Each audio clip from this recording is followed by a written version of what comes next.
Hello అండి, నేను దీప్తి చల్లా, మీ rheumatologist. ప్రపంచవ్యాప్తంగా మే మంత్ని మనము వరల్డ్ ఆర్థరైటిస్ అవేర్నెస్ మంత్గా జరుపుకుంటాం. ఆర్థరైటిస్ అంటే ఏంటి? మనకి ఎక్కువగా తెలిసిన arthritis rheumatoid arthritis. So rheumatoid arthritis గురించి చెప్పడానికి నేను మీ ముందుకి వచ్చాను. రుమటాయిడ్ ఆర్థరైటిస్ అంటే ఏంటి? రుమటాయిడ్ ఆర్థరైటిస్ అంటే మన జాయింట్స్లో వచ్చే వాతం, ఆ వాతం వల్ల ఏర్పడిన జబ్బు. ఈ సిమ్టమ్స్ ఏంటి అని అడుగుతారు. రుమటాయిడ్ ఆర్థరైటిస్లో ఎక్కువగా వచ్చే సిమ్టమ్స్ జాయింట్స్లో నొప్పులు, వాపులు, పొద్దున పూట బిగుసుకుపోయే తత్వం. ఇది ఎవరెవరిలో వస్తుంది అంటే మగవారి కన్నా ఆడవారిలో ఎక్కువగా వస్తుంది. అది కూడా చిన్న వయసు ఆడవారిలో ఎక్కువగా వస్తుంది. చిన్న వయసు ఆడవారిలోనే కాకుండా ఒక వయసు అంటే ఒక 50 ఏళ్ళు దాటిన ఆడవాళ్ళలో కూడా ఇది ఎక్కువగా చూస్తాం. దీన్నే బైమోడల్ పీక్ అని అంటాం. ఈ వాతం ఎవరెవరికి వస్తుంది, ఈ వాతం ఎందుకు వస్తుంది అని అడగొచ్చు. ఈ వాతం ఆటో ఇమ్యూన్ ఇన్ఫ్లమేటరీ వాతం. ఆటో ఇమ్యూన్ అంటే మన బాడీలో ఇమ్యూన్ సిస్టమ్ అన్నది ఒకటి ఉంటుంది. దాని పని మన బాడీలో ఏదైనా బ్యాక్టీరియా కానీ వైరస్ కానీ వస్తే దాన్ని అటాక్ చేసి దాన్ని తీసివేయాలి. కానీ ఏదో కొన్ని కారణాల వల్ల ఈ ఇమ్యూన్ సిస్టమ్ మన జాయింట్స్ని టార్గెట్ చేస్తుంది.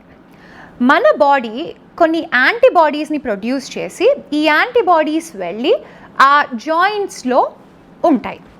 ఆ యాంటీబాడీస్ని మన ఇమ్యూన్ సిస్టమ్ టార్గెట్ చేసి అటాక్ చేస్తూ పోతుంది. ఈ అటాక్ వల్ల ఒక వాతం ఏర్పడుతుంది.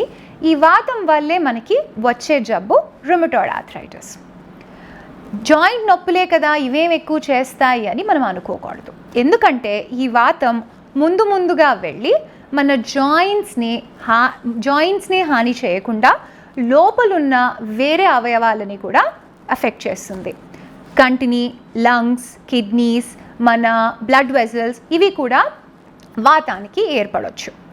ఈ ఆర్గన్స్లో ఒక్కసారి వాతం ఏర్పడితే మనకి ట్రీట్ చేయడానికి చాలా కష్టం.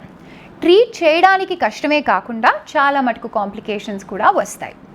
సో ఇవి అందరికీ వస్తాయా, అందరూ చిన్న వయసు ఆడవాళ్ళకి వస్తాయా అంటే కాదు.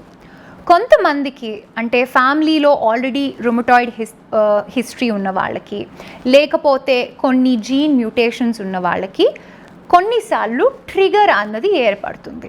ట్రిగర్ అంటే మన బయట నుంచి వచ్చే ఒక అటాక్ లాంటిది. ఆ ట్రిగర్ దేనివల్లైనా అవ్వచ్చు. స్మోకింగ్, ఎన్వైరన్మెంటల్ స్ట్రెస్, ఏదైనా ఒక కెమికల్ లాంటి పదార్థానికి ఎక్స్పోజ్ అవ్వడం, లేదా మనకి ఎక్కువగా ఎమోషనల్ అండ్ మెంటల్ స్ట్రెస్ వల్ల ఏర్పడవచ్చు. ఈ ససెప్టబిలిటీ ఉన్న ప్రజలకి ఈ ట్రిగర్ వచ్చినప్పుడు ఈ వాతం ఏర్పడుతుంది.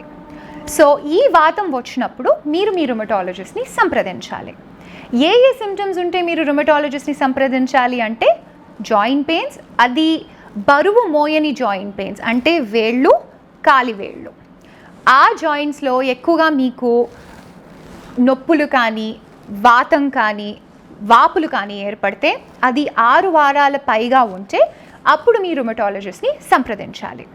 మీ రుమటాలజిస్ట్ మిమ్మల్ని కొన్ని ప్రశ్నలు అడిగిన తర్వాత ఎగ్జామినేషన్ చేసి కొన్ని బ్లడ్ టెస్ట్లు అడుగుతారు.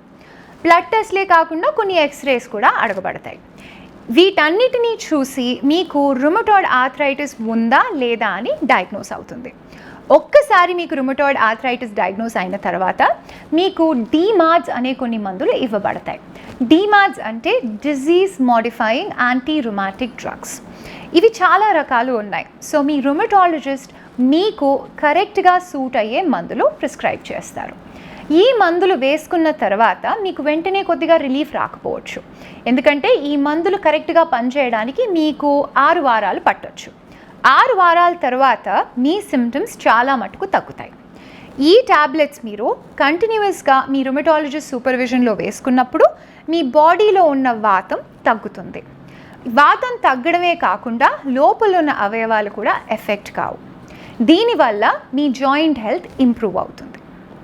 సో మీకు ఎప్పుడైనా జాయింట్స్లో నొప్పులు కానీ వాపులు కానీ పొద్దున పూట బిగుసుకుపోయే తత్వం ఏర్పడితే వెంటనే మీ రుమటాలజిస్ట్ని సంప్రదించండి. మీకు ఈ వీడియో నచ్చి మీకు ఈ వీడియో వల్ల అవగాహన ఎక్కువగా కలిగింది అంటే ప్లీజ్ లైక్ కొట్టండి.